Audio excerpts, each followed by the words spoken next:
Hello dear, आप लोग जानते हैं कि आप लोग का मैं बायो साइंस हो, बिहेवियर साइंस हो, कम्युनिटी हेल्थ हो या फंडामेंटल हो, जितने भी चारों सब्जेक्ट है फर्स्ट ईयर में, मैं लगभग आप लोग को डिफिनीसन उतना करा चुका हूँ जितना आपको नए नए वर्ड मिल सकता था, तो उस समय आपको करा दिया हूँ। अगर आप वीडियो नहीं देखे हैं तो जाकर ज़रूर देखिए। मैं ये कहूँगा कि पहले आप डिफिनीसन देखिए, चीज़ों को समझिए, फिर आप जो है थ्योरी पेपर पर आइए। ओके, तो आज से जो है आप देख रहे हैं आपका थ्योरी पेपर सब्जेक्टिव और ऑब्जेक्टिव का मैं शुरू कर दिया हूं। अभी मैं सब्जेक्टिव कराऊंगा, उसके बाद फिर जो है फाइनल ऑब्जेक्टिव कराएंगे। ओके, जब हम लोग का आधा चैप्टर हो जाएगा, मतलब अगर मानते हैं हमको अगर 16 चैप्टर पढ़ना है बायो साइंस में, जिसमें माइक्रोबायोलॉजी और बायो एनाटॉमी फिजियोलॉजी है, अगर हमको इसमें 16 सब्जेक्ट होगा तो जब हम 8 सब्जेक्ट का इम्पोर्टेंट क्वेश्चन पढ़ लेंगे तो हम क्या करेंगे, इसको स्टॉप कर देंगे और स्टॉप करने के बाद जो है हम क्या करेंगे, ऑब्जेक्टिव के तरफ चलेंगे और ऑब्जेक्टिव पढ़ लेंगे। तो फिर जो आधा बचा हुआ पार्ट रहेगा इसको हम लोग कर लेंगे। फ़िलहाल अभी लगातार कुछ दिन जो है आपको 2-3 महीने लगातार आपके जितने भी सब्जेक्टिव क्वेश्चन हैं जिसमें लॉन्ग शॉर्ट दोनों आएगा वो हम कराते रहेंगे। ओके, चलिए। और रविवार संडे के संडे जो है आपका क्या आएगा, ऑब्जेक्टिव्स आएगा। संडे के संडे आपका क्या होगा, ऑब्जेक्टिव्स हम लाते रहेंगे। ओके, चलिए। बाकी आज जो मैं आपको बता देता हूं कि आपको जिस प्रकार से डिफिनीशन में मैं हिंदी इंग्लिश दोनों दिया हूं, उसी प्रकार से आपको यहाँ भी हिंदी इंग्लिश दोनों मिलेंगे। ओके, बस आपको अपनी लैंग्वेज को कमांड करना है। अगर आप मन बना चुके हैं कि हमें हिंदी में ही एग्ज़ाम देना है तो आप जो है क्या करें, हिंदी में ही अच्छे से तैयारी करें। अगर आप मन बना चुके हैं कि नहीं हमें इंग्लिश में देना है, इंग्लिश में ही मेहनत करेंगे, तो आप अभी से इंग्लिश में ही मेहनत करें। ऐसा नहीं करें कि अभी हिंदी पढ़ रहे बाद में मन हो गया आपका अंग्रेजी में एग्ज़ाम देने का, तो वो गलत है, वहाँ पर गड़बड़ा जाइएगा। अभी से मूड बना लीजिए कि आपको क्या चीज़ में एग्ज़ाम देना है, हिंदी में या इंग्लिश में, और उसी अनुसार आप तैयारी करें। ओके, चलिए, कुछ चीज़ें मैं बता दिया हूँ। आज जो मैं बायो साइंस लेकर आया हूँ तो ये फर्स्ट जो होता है इंट्रोडक्शन होता है, चैप्टर फर्स्ट इंट्रोडक्शन है, जहाँ पे हम बायो साइंस के बारे में यहाँ पे कुछ तथ्य जानेंगे इंट्रोडक्शन के बारे में। ओके, चलिए आप लोग देखिएगा, समझिएगा। इंट्रोडक्शन से भी प्रश्न आ जाते हैं, तो चलिए हम लोग यहाँ पर देख लेते हैं। और इस परिचय में आप बहुत सारी चीज़ जानेंगे जो आपको बार बार आगे देखने को मिलेगा। चलिए देखते हैं। आज से आपका सब्जेक्टिव प्रश्न शुरू हो चुका है। पहला जो प्रश्न है मैं समझाऊंगा हिंदी में ही, आप इंग्लिश के हैं तो इंग्लिश आपको यहाँ पे दिया रहेगा, आप इंग्लिश में पढ़िएगा। मैं समझाने के लिए हिंदी में ही समझाऊंगा। आप किसी भी लैंग्वेज में हो, समझना तो आपको हिंदी में ही है, तो अच्छे से समझ लीजिएगा तो लिखना आसान होता है। समझ गए चीज़ को, पहले समझिए फिर लिखिए। ऐसा नहीं है कि पहले आप लिख ही लेंगे तो फिर समझेंगे, तो फिर ये रटाने वाला चीज़ हो जाएगा। चलिए देख लीजिए, कहता है what do you mean with human anatomy and physiology. हमसे यहाँ पे पूछा गया है कि एनाटॉमी और फिजियोलॉजी का बारे में आप क्या जानते हैं, इसका क्या मतलब होता है बताइए। तो शरीर रचना विज्ञान और शरीर क्रिया विज्ञान के बारे में हमको यहाँ पे बताना है। और ऐसे ही अगर आपसे पूछेगा तो 5 नंबर में पूछ लेगा, या तो डिफरेंस पूछे या सीधा पूछे तो 5 नंबर में शॉर्ट क्वेश्चन में एक प्रश्न बनता है। चलिए देखिए, यहाँ पे सीधा है, क्या है यहाँ पे देख लीजिए। शरीर विज्ञान को समझने के लिए इसे 2 भागों में विभक्त किया जाता है। शरीर विज्ञान मतलब अगर आप ह्यूमन बायोलॉजी को अगर आप समझते हैं, ह्यूमन साइंस को समझना है, तो इसे 2 भागों में जो है विभक्त किया गया है। समझ गए, मानव विज्ञान को समझने के लिए 2 भागों में, मानव के जो शरीर है उस विज्ञान को समझने के लिए 2 भागों में डिवाइड किया गया है। To understand physiology it is divided into 2 part. Okay, तो 2 पार्टों में इसे डिवाइड किया गया है। कौन कौन से पार्ट है, मानव शरीर को 2 पार्ट है। एक एनाटॉमी में वैसे एनाटॉमी विज्ञान का वैसा शाखा है, शरीर विज्ञान का वैसा शाखा है जिसमें मनुष्य के रचना संरचना, ठीक है, शरीर के अंग और उसके जो है आकार के बारे में अध्ययन किया जाता है। ठीक है, वहीं पे बात किया जाए शरीर क्रिया विज्ञान फिजियोलॉजी आपका एक ऐसा विज्ञान है, आपका यह शरीर विज्ञान का ही एक भाग है, जिसमें क्या होता है कि जो स्ट्रक्चर, जो शरीर का ढांचा है, उसके अंदर जो ऑर्गेन है वह ऑर्गेन कैसे काम करेगा, इसका क्या फंक्शन होगा, किस ऑर्गेन के क्या जो है पर्पज है, तो ये सारे हम क्रिया के बारे में अध्ययन करते हैं। तो यह शरीर क्रिया विज्ञान फिजियोलॉजी इसी को लिए कहा जाता है। समझ गए, यानी एनाटॉमी शरीर का रचना विज्ञान है और फिजियोलॉजी शरीर के क्रिया का विज्ञान है। यहाँ पे पढ़ते हैं कि कौन सा ऑर्गेन कैसे काम करता है, कौन से ऑर्गेन का क्या महत्व है। ठीक है, और यहाँ पे शरीर के कैसे रचना होता है, कैसे शरीर का स्ट्रक्चर तैयार होता है, ये जो है हम लोग एनाटोमी में पढ़ते हैं। तो दोनों समझ गए। चलिए इसी चीज़ को यहाँ पे डिटेल में लिखा गया है। एनाटोमी क्या है देख लीजिए। एनाटोमी वह विज्ञान जिसके द्वारा मनुष्य के समस्त शरीर की रचना व शरीर के अंगों के पारस्परिक संबंधों के विषय में अध्ययन किया जाता है, शरीर रचना विज्ञान कहलाता है। वही चीज़ें है कि शरीर के रचना और शरीर के अंगों के जो सारे ऑर्गेन होते हैं उसके बीच में कैसे क्या संबंध होता है, उसी चीज़ का अध्ययन जो है किया जाता है, इसी को एनाटॉमी कहते हैं। इसे कई विशिष्ट शाखाओं में विभाजित किया जा सकता है। ओके चलिए, तो एनाटॉमी पढ़ लिए। इंग्लिश यहाँ पे आपका दिया है, जो इंग्लिश वाले स्टूडेंट है वो अपना इंग्लिश पर फोकस कीजिएगा। समझाने के लिए मैं समझा दिया हूँ कि यह जो है स्ट्रक्चरल साइंस है एनाटॉमी, ठीक है, शरीर का। दूसरा यहाँ पे देखिएगा शरीर क्रिया विज्ञान, इसे कार्यिकी विज्ञान भी कहते हैं, ठीक है। तो फिजियोलॉजी मतलब शरीर कैसे काम करता है, शरीर का जो अंग है, जो विभिन्न अंग है, संस्था है, वह कैसे एक दूसरे से मिलकर काम करता है, इसके अवयवों के बारे में यहाँ पे अध्ययन किया जाता है। ओके देख लीजिए, शरीर क्रिया विज्ञान में शरीर में संपन्न होने वाली क्रियाओं का अध्ययन किया जाता है। क्रिया मीन्स क्या होता है, काम, कि शरीर में जो जो काम संपन्न होता है उसका ही जो है अध्ययन किया जाता है। इस विज्ञान के द्वारा मनुष्य के शरीर में जो मौजूद विभिन्न अवयव है, जो एलिमेंट है, ठीक है, और जो संस्था है, संस्था मीन्स जानते हैं ना, यूरिनरी सिस्टम, रिस्पायरेटरी सिस्टम, ठीक है, रिप्रोडक्टिव सिस्टम, इसी प्रकार से विभिन्न उत्सर्जन संस्थान, ठीक है, एक्सट्रैक्टरी सिस्टम, बहुत सारे आपके सिस्टम है, संस्थान है, जो इसके कार्य और उससे संबंधित चिकित्सा विज्ञान के नियमों का ज्ञान होता है। समझ गए। और यही जो है आपका शरीर क्रिया विज्ञान है। ओके समझ गए। चलिए ये हो गया आपका पहला प्रश्न, हो गया क्या चीज़, समापत। ओके चलिए अब हम लोग दूसरा प्रश्न है, यहीं पे देख लीजिए। दूसरा प्रश्न आज का है, उदर क्षेत्र क्या होता है, इसके भागों के नाम लिखिए। ठीक है, आपसे क्वेश्चन पूछ सकता है कि what is abdominal region, right the parts of it. मतलब एब्डोमिनल रीजन मतलब उदर क्षेत्र क्या होता है और इसके कौन कौन से भाग हैं, नाम लिखें। ठीक है, तो सबसे पहले चलिए उदर क्षेत्र के बारे में हम लोग जान लेते हैं। साथियों उदर क्षेत्र जो होता है एब्डोमिनल रीजन, मानव शरीर के उदर के आसपास के भाग को उदर क्षेत्र कहते हैं। मतलब जो नाभि होता है ना, नाभि सेंटर होता है उदर क्षेत्र का। इतना समझिए कि हमारे जो पेट है, जो अमाशय मतलब जो हमारा उदर है, जो उदर का जो नाभि है अम्बिलिकल, वह हमारे उदर का सेंटर होता है। और उससे ऊपर, उसके साइड, दोनों साइड, उसके नीचे का जो क्षेत्र होता है वही जो है आपका उदर क्षेत्र होता है। यानी उदर के आसपास के भाग को जो है उदर क्षेत्र कहते हैं। समस्त उदरीय भाग को काल्पनिक रूप से 9 भागों में विभाजित किया जाता है, जो निम्न प्रकार है। मतलब जो उदर है, उदर जो क्षेत्र है, इस क्षेत्र को 9 भागों में काल्पनिक रूप से विभाजित किया जाता है। तो ये चीज़ को समझ गए। चलिए अब 9 भाग कौन सा है, इस चीज़ को देखने के लिए याद कीजिए। देखिए आप हिंदी में मत याद कीजिएगा, हिंदी में याद कीजिएगा इस नाम को, उदर क्षेत्र के नाम को, तो आपको बहुत डिफ़िकल्ट लगेगा। इंग्लिश में याद कीजिएगा तो बहुत आसान है, इंग्लिश इसका इजी है। ठीक है, तो 9 भाग है, 9 भाग आप लोग ध्यान में रखिएगा। देखिए पहला है राइट हाइपोकॉन्ड्रियाइक रीजन। पहला कौन है, राइट हाइपोकॉन्ड्रियाइक रीजन। अब कहीं ना कहीं राइट हाइपोकॉन्ड्रियाइक रीजन है तो कहीं ना कहीं लेफ्ट भी होगा, तभी राइट दिया है।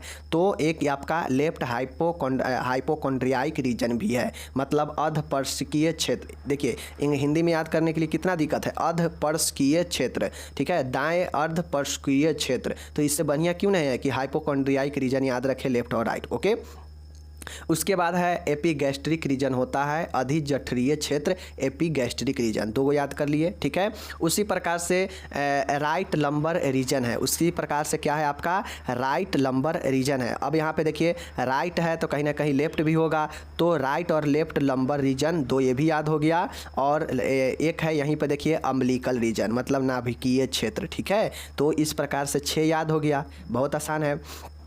3 और मात्र याद करना है, देख लीजिए right iliac region, right iliac region, okay, hypogastric region और लेफ्ट इलियाइक रीजन। ठीक है, मुश्किल से आपको 3 चीज़ याद रखना है। क्या क्या आपको, एक रखना है हाइपोकॉन्ड्रियाइक रीजन, हाइपोकॉन्ड्रियाइक रीजन। अब इस हाइपोकॉन्ड्रियाइक रीजन में एक राइट वाला है और एक लेफ्ट वाला है, तो 2 ये याद हो गया। उसी प्रकार से आपको याद रखना है क्या चीज़, इलियाइक रीजन, इलियाइक रीजन। अब इलियाइक रीजन में आपका एक राइट है और एक लेफ्ट है, तो 2 ये भी याद हो गया, इलियाइक वाला भी। तीसरा आपका है लंबर। अब लंबर भी जो है 2 है, एक है आपका राइट वाला और एक है लेफ्ट वाला, तो 6 तो आपको यही याद हो गया, लंबर, इलियाइक और हाइपोकॉन्ड्रियाइक, तो ये 6 याद हो गया। अब अब बच गया 3, तो 3 में एक है हाइपोगैस्ट्रिक रीजन, एक है एपीगैस्ट्रिक रीजन और एक है एम्बिलिकल रीजन। तो ये 3 और 6 9 आपको याद करने में आसान हो गया। ओके, चलिए ये हो गया। अब यही रीजन है, यहाँ पे आप लोग देख लीजिए इस रीजन को, ये रीजन है, समझ गए। अम्बिलिकल जो रीजन होता है ना, सॉरी जो आपका एब्डोमिनल रीजन होता है जिसे 9 भागों में विभाजित किया गया है, देख लीजिए 1 रीजन है, 2 रीजन है, 3 रीजन है, 4 रीजन है, 5 है, 6 है, 7 है, 8 है, 9 है, ठीक है। ये देखिए, अब आप इधर से आपका जो सीरियल यहाँ पे लिखा गया है उसी सीरियल को वहाँ भी लिखा गया है, ठीक है। पहला क्या है, राइट हाइपोकॉन्ड्रियाइक रीजन। पहला क्या है, राइट हाइपोकॉन्ड्रियाइक रीजन। ए वाला क्षेत्र क्या है, राइट हाइपोकॉन्ड्रियाइक रीजन। ओके, बीच वाला क्या है, एपीगैस्ट्रिक रीजन। किसी को अगर छाती से हल्का नीचे अगर दर्द करता है तो वह जो है एपीगैस्ट्रिक रीजन होता है। ये सब एब्डोमिनल रीजन में ही आता है, ठीक है। उसके बाद लेफ्ट जो है, लेफ्ट हाइपोकॉन्ड्रियाइक रीजन है। ओके, चलिए उसी प्रकार से यहाँ पे देखिए आपका ये क्या है, इसके में देख लीजिए चौथा वाला में क्या है आपका, राइट लंबर रीजन, ठीक है। ये क्या है आपका, बीच वाला क्षेत्र लंबर है और ये भी लंबर है, left right lumbar, left lumbar. और बीच में क्या है आपका, बीच में क्या है 5वें नंबर का, देख लीजिए यहाँ पे 5वां नंबर है अम्बिलिकल रीजन। अब यही तो सेंटर में होता है, मैंने पहले ही बताया कि यह सेंटर में नाभि होता है, तो यही आपका अम्बिलिकल रीजन है। ओके, उसी प्रकार से यहाँ पे राइट इलियाइक रीजन और लेफ्ट इलियाइक रीजन, ठीक है। उसी प्रकार से ये जो आपका है हाइपोगैस्ट्रिक रीजन, ठीक है, देखिए यहाँ पे है ना हाइपोगैस्ट्रिक रीजन, तो ये 8वां वाला आपका हाइपोगैस्ट्रिक रीजन हो जाएगा, ठीक है। तो इस प्रकार से आप लोग देख लीजिए कितना आसान है, ये वाला आप याद रखना है, ये रीजन आपको आगे काम दे सकता है। ऊपर ये चेस्ट है, बाकी ये सब एब्डोमिनल रीजन ही है, समझ गए चीज़ को। बीच में लंबर, ऊपर हाइपोकॉन्ड्रियाइक और नीचे में इलियक रीजन, ठीक है। बीच में यहाँ पे क्या होगा आपका, यहाँ पे एपीगैस्ट्रिक, यहाँ पे अम्बिलिकल और यहाँ पे हाइपोगैस्ट्रिक, ठीक है, याद हो गया। बाकी यह राइट है और लेफ्ट है, समझ गए चीज़ को। चलिए उसके बाद अब हम लोग आते हैं परिचय, इंट्रोडक्शन चैप्टर के एक महत्वपूर्ण प्रश्न है। सबसे महत्वपूर्ण प्रश्न यही है कि शरीर के मुख्य गुहाओं का वर्णन कीजिए एवं चित्र बनाइए। ये क्वेश्चन अच्छा है। Explain the main cavities of the body and also draw diagram. अब आगे जब आप जाएंगे ना तो आपको जो है बहुत कैविटी बार बार देखने को मिलेगा, thoracic cavity, abdominal cavity, dorsal cavity, बहुत कैविटी आपको देखने को सुनने को मिलेगा। तो कैविटी आप पढ़े रहेंगे तो आप चीज़ों को समझ पाएंगे कि कैविटी होता क्या है, कौन सा कैविटी कहाँ पे, कौन सा अंग किस कैविटी में मौजूद होता है, ये सब जानना जरूरी है, इसीलिए इंट्रोडक्शन इसको रखा गया है। अब यहाँ पे आप लोग देख लीजिए, बहुत शानदार है। शरीर के आंतरिक अंगों तथा शरीर के आंतरिक द्रव्यों, बॉडी फ्लूइड के बारे में सही जानकारी प्राप्त करने के लिए कुछ गुहाओं के बारे में भी जान लेना बहुत आवश्यक है। अब सबसे पहले आप शरीर के इंटरनल ऑर्गेन के पढ़ेंगे और शरीर के जो आंतरिक फ्लूइड है, जो द्रव भरा होता है शरीर में, उसके बारे में अगर सही नॉलेज लेना है कि कौन सा द्रव कहाँ पे भरता है, कौन सा ऑर्गेन कहाँ पे मौजूद होता है, इसको अगर आपको सही से जानकारी लेना है तो आपको गुहाओं के बारे में भी जानकारी लेना जरूरी होगा, ठीक है। तो इसी चीज़ के बारे में चलिए देखते हैं। देख लीजिए, शरीर की गुहाओं को निम्नलिखित भागों में विभाजित किया जाता है। मेनली रूप से आपको मैं बता दूं, शरीर के गुहाओं को, कैविटीज को 2 भागों में ही जो है विभाजित किया जाता है, ठीक है। यहाँ पे देखिए, the flowing 2 cavities com under, मतलब 2 भागों में ही जो है मेनली रूप से आपको गुहाओं को, शरीर के गुहाओं को विभाजित किया जाता है। पहला है आपका वेंट्रल कैविटीज और दूसरा होता है डोर्सल कैविटीज, समझ गए। पहला कौन सा कैविटीज, वेंट्रल कैविटीज और दूसरा डोर्सल कैविटी, ओके। दूसरा कौन सा होगा, डोर्सल कैविटी, इस चीज़ को ध्यान में रखिएगा, समझ गए। सबसे बड़ा कैविटीज कौन सा होता है, यही वेंट्रल कैविटीज ही होता है, क्योंकि इसमें बहुत सारे कैविटीज मौजूद होते हैं, ओके। चलिए अब ये जो पहला हमारा जो वेंट्रल कैविटीज है, इसमें 2 जो है गुहा होता है, इस गुहा में भी 2 गुहा होता है, ठीक है। 2 कैविटीज इसके अंदर आते हैं, 2 कैविटीज कॉम अंडर दिस, ठीक है। इसके अंदर 2 कैविटीज आते हैं। पहला कैविटीज है उसका नाम है थोरेसिक कैविटी, आप लोग बहुत नाम सुने होंगे, thoracic cavity, abdominal cavity, pelvic cavity, ठीक है। तो ये सारे कैविटी, कौन कैविटी कहाँ पे होता है आज आप समझ जाएंगे। सबसे पहले ध्यान में रखिएगा कि पूरे शरीर में मात्र 2 ही कैविटीज होता है। एक होता है वेंट्रिकल, एक होता है आपका, देख लीजिए, एक आपका यहाँ पे है वेंट्रल कैविटीज, एक आपका कैविटीज वेंट्रल कैविटीज होता है और दूसरा कैविटीज डोर्सल कैविटी होता है। और इसी 2 कैविटीज के अंदर जो है आपके और दूसरे सारे कैविटीज मौजूद होते हैं, ठीक है। चलिए अब ये जो पहला है वेंट्रल कैविटीज, इस वेंट्रिकल कैविटीज में देख लीजिए क्या होता है। तो इस वेंट्रल कैविटीज में पहला जो गुहा होता है वह थोरेसिक कैविटीज होता है। अब थोरेसिक कैविटी कहाँ होता है देख लीजिए। वक्षीय गुहा, थोरेसिक कैविटी को वक्षीय गुहा कहते हैं। वक्षीय गुहा पसलियों के पिंजरे से बनती है, ठीक है। जो वक्षीय गुहा होता है ना आपका, यह किससे बनता है, तो ये जो रिब्स का हड्डी होता है ना, रिब्स बोन, पसलियों के पिंजरे से बनता है। आप लोग को मैं बता दूँ जैसे ए है पसली, ठीक है, ये दोनों साइड से, जिसको हम लोग छाती के हड्डी कहते हैं आमतौर पे, तो ये हमारा पसली है, ठीक है। अब इस पसली के अंदर जो कैविटीज बनता है यही आपका थोरेसिक कैविटी होता है, और बीच में जो खाली स्पेस होता है यह मीडियास्टिनम होता है। समझ गए? चलिए ये चीज़ के समझ गए। चलिए, तो यही चीज़ कह रहा है कि वक्षीय गुहा थोरेसिक कैविटी पसलियों के पिंजरे से बनता है, ठीक है। पिंजरा इसलिए क्योंकि यह जो है घेरा हुआ रहता है, यह घेरा हुआ, ये दोनों साइड से घेरा हुआ रहता है, इसीलिए इसे पिंजरा कहा जाता है। ओके, चलिए अब ये जो पसली का पिंजरा होता है, पसली पिंजरे के अंदर दो फुफ्फुसीय गुहाएं रहते हैं जिनमें फेफड़े स्थित होते हैं। अब इस पसली के अंदर भी जो थोरेसिक कैविटी में रिब्स से बना हुआ जो है क्या होता है, पिंजरा नुमा एक पसली होता है। उस पसली के अंदर जो है दो कैविटी, दो फेफड़ा का कैविटी होता है। समझ गए? दो फेफड़ा होता है तो दो फेफड़ा का कैविटी भी होगा, और उसी फेफड़े के कैविटी में फेफड़ा मौजूद होता है, फेफड़ा स्थित होता है, ठीक है।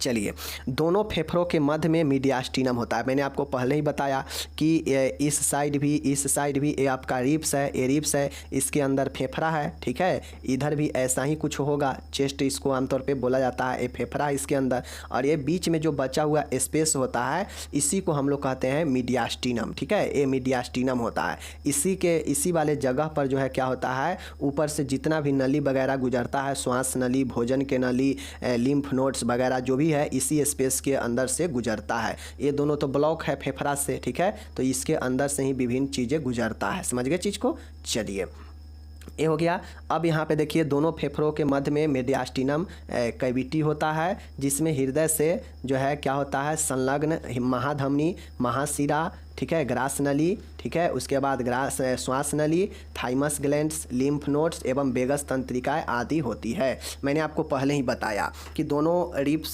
से बना हुआ पिंजरा होता है, उसके अंदर दो फुफ्फुसीय गुहाएं होता है, और फुफ्फुसीय गुहाएं के अंदर जो है अपना फेफड़ा होता है, और बीच में जो बचा हुआ जो जगह होता है यह जो है मीडियास्टिनम कहलाता है। और ये जो है इसी मीडियास्टिनम में हमारा जो है नीचे से क्या होता है, हृदय होता है, ठीक है, हृदय हार्ट होता है। अब ये जो हार्ट होता है तो इसी मीडियास्टिनम वाले पार्ट से हृदय से लगा हुआ, यानी संलग्न मतलब लगा हुआ, महाधमनी और रोटा होता है, जिसमें ब्लड प्रथम बार पंप होता है। उसके बाद महाशिरा होता है, ग्रास नली भी होता है जिससे भोजन अंदर आता है, और श्वास नली भी होता है, श्वासन आता है, थाइमस ग्लैंड इसी मीडियास्टिनम वाले जगह से गुजरता है, लिम्फ नोड भी इसी जगह से गुजरता है, और वेगस तंत्रिका भी इसी जगह से गुजरता है। क्योंकि दोनों साइड तो ब्लॉक है फेफड़ा से, तो बीच में जगह है तो इसी होकर सब चीज़ गुजरता है। समझ गए?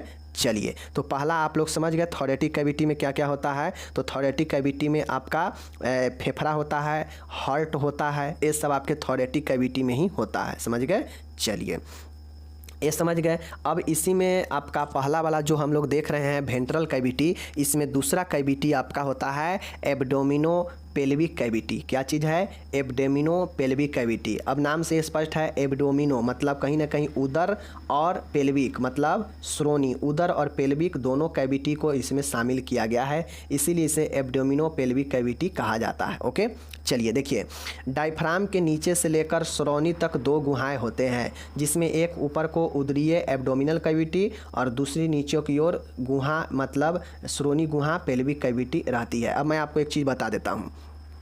ऊपर तो हो गया डायफ्राम, जैसे ए डायफ्राम है, ठीक है, ए बीच में डायफ्राम रहता है, तो डायफ्राम जो है ऊपर वाला को बांट देता है, तो ऊपर थोरेटिक कैविटी हो जाता है, टी वाला थोरेटिक कैविटी हो जाता है, जिसमें फेफड़ा हार्ट वगैरह रहता है। और ये जो डायफ्राम है जो श्वसन की क्रिया में मदद करता है, ठीक है, जो डोम शेप में होता है, ऊपर वाला थोरेटिक कैविटी होता है, और इसी डायफ्राम के नीचे वाला जो पार्ट होता है तो यह जो है एब्डोमिनल कैविटी होता है, जिसमें विभिन्न ऑर्गेन होते हैं। और एब्डोमिनल कैविटी से भी नीचे एक पेल्विक कैविटी होता है, जिसमें गुप्तांग रहता है, जननांग रहता है, ठीक है। तो ये जो है आपका कैविटी होता है। समझ गए?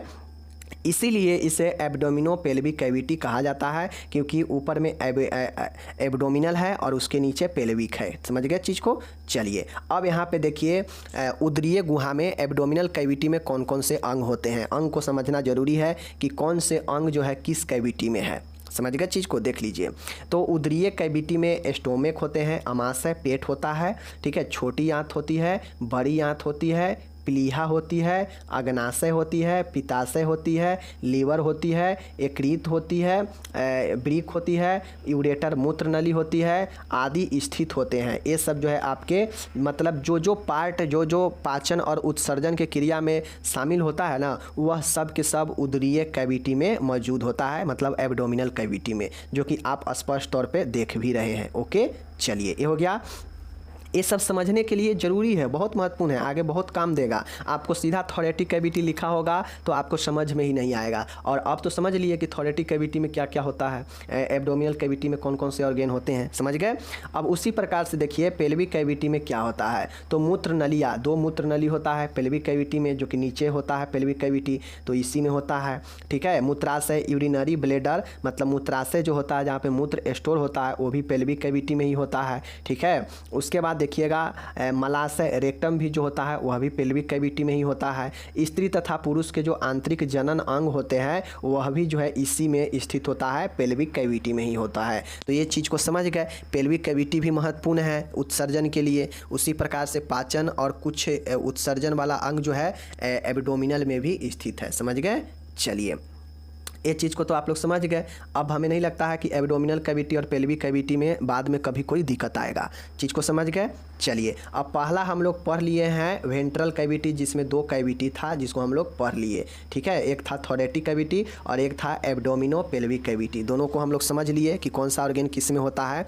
अब हम लोग दूसरा जो कैविटी देख रहे हैं वो होता है डोर्सल कैविटी। चित्र के माध्यम से बताएंगे, टेंशन नहीं लीजिए। दूसरा है डोर्सल कैविटी। डोर्सल कैविटी को पृष्ठीय गुहा कहा जाता है। देख लीजिए, इसके अंतर्गत कपालीय गुहा क्रेनियल कैविटी ब्रेन वाला, स्पाइनल गुहा स्पाइनल कैविटी मतलब रीढ़ के हड्डी वाला, उसके बाद है कपालनीय गुहा शरीर में सबसे ऊपर मस्तिष्क में होती है, और स्पाइनल गुहा पीठ के मध्य में मेरुरज्जु में होती है। समझ गए। तो ये चीज़ समझ लीजिए कि पृष्ठीय गुहा में 2 कैविटी यहाँ भी होती है, एक आपका क्रेनियल कैविटी जो कि मस्तिष्क के सबसे ऊपरी वाला होता है, और स्पाइनल कैविटी जो कि आपको पीठ में स्थित होता है स्पाइनल कॉर्ड में। समझ गए। तो डोर्सल और वेंट्रल दोनों समझ गए। अब यहाँ पे देखिए यही फिगर है, फिगर के माध्यम से समझने का प्रयास कीजिए। देखिए फिगर में है, आप जैसे जैसे हम लोग अभी तक पढ़े हैं वैसे ही फिगर से समझिए, ठीक है। ए आपका हो गया पृष्ठ वाला, पीछे वाला, ठीक है। ए हो गया आपका फ्रंट वाला। ओके, चलिए तो हम लोग क्या देखे हैं, दो मनुष्य में 2 कैविटी मेन रूप से 2 कैविटी में बांटा गया है, जिसको हम लोग देखे हैं। पहला क्या था हमारा वेंट्रल कैविटी। अब देखिए यहाँ पे वेंट्रल कैविटी देखिए, तो वेंट्रल कैविटी ये गर्दन वाला पार्ट से लेकर और नीचे ये जो वाला भाग है हमारा, ये जो वाला भाग है यहाँ तक जो है पेल्विक तक, नीचे पेल्विक तक, इस वाले को जो है वेंट्रल कैविटी कहा गया है, सामने वाले को। ओके, चलिए तो वो हो गया। अब देखिए वेंट्रल कैविटी में हम लोग क्या पढ़े हैं, लगभग 3 कैटेगरी में हम लोग पढ़े हैं। एक था हमारा थोरेसिक कैविटी जो कि ये छाती के ऊपर वाला था, समझ गए। डायफ्राम यहाँ पे है, इससे ऊपर ये आपका हो गया थोरेसिक कैविटी, और इससे नीचे हो गया आपका एब्डोमिनल कैविटी, और यहाँ पे हो गया नीचे में पेल्विक कैविटी। इसी पेल्विक कैविटी में जनन अंग से लेकर मूत्राशय मूत्र नली वगैरह होता है। समझ गए। चलिए अब हम लोग आइए डोर्सल कैविटी में। अब डोर्सल कैविटी में भी हम लोग जो है क्या पढ़े हैं, 2 कैविटी पढ़े हैं। एक पढ़े हैं क्रेनियल कैविटी जो कि ये ब्रेन वाला है, मस्तिष्क के ऊपर वाला, और एक है अब हमारा स्पाइनल कैविटी जो कि ये रीढ़ की हड्डी में मौजूद होता है, ठीक है, स्पाइनल कॉर्ड में मौजूद होता है स्पाइनल कैविटी। स्पाइनल कॉर्ड होता है ना, इसी स्पाइनल कैविटी में मौजूद होता है, ठीक है। अब जो एक कैविटी जो गुहा होता है ना, यह गुहा किस लिए होता है मैं बता देता हूँ। गुहा में में या तो द्रव भरा होता है या फिर गुहा में कोई अंग मौजूद होता है। यह गुहा इसलिए होता है कि अंग को अपने अंदर शिफ्ट करके आसानी से रखता है, जिसके कारण अंग जो है इधर से उधर नहीं डूलता है, इधर से उधर जो है शिफ्ट नहीं होता है, ठीक है ना। तो कैविटी का बहुत बड़ा रोल है, आपके इंटरनल ऑर्गेन को अपने अंदर शिफ्ट करके रखता है, जिससे वह ऑर्गेन कहीं दूसरे ओर नहीं जाता है, ठीक है। तो यही जो है आपका कैविटी एक प्रकार से छिद्र होता है, समझ गए। तो ये आपका डोर्सल वाला भाग है जो कि पृष्ठ वाला है, जिसमें दो था, एक क्रेनियल जो कि मस्तिष्क के ऊपर वाला, और स्पाइनल कैविटी है जो कि स्पाइनल कॉर्ड वाला, ठीक है। उसी प्रकार से वेंट्रल कैविटी में 3 कैविटी है, थोरेसिक कैविटी, एब्डोमिनल कैविटी और पेल्विक कैविटी, समझ गए। किस में कौन सा ऑर्गेन है ऊपर पढ़ लिए हैं, कोई दिक्कत नहीं है। और सबसे बड़ा कैविटी कौन है, वेंट्रल कैविटी है, और डोर्सल कैविटी छोटा है। बड़ा क्यों है, क्योंकि इसमें 3 कैविटी है और इसमें 2 ही कैविटी है। चीज़ को समझ गए। चलिए, अगर आपको इंजॉयफुल लगा हो, अच्छा लगा हो तो कमेंट जरूर कर दीजिए, सब्सक्राइब जरूर कर दीजिए और सारे दोस्तों में शेयर कर दीजिए। तो इस हिसाब से परिचय में, इंट्रोडक्शन में ये 3 क्वेश्चन ही सबसे महत्वपूर्ण था, जिसको मैं आपको बता दिया। अब इसके बाद हम लोग चलेंगे फर्स्ट चैप्टर में, समझ गए। चलिए, मिलेंगे अगले वीडियो में, PDF डिस्क्रिप्शन में मिल जाएगा। धन्यवाद।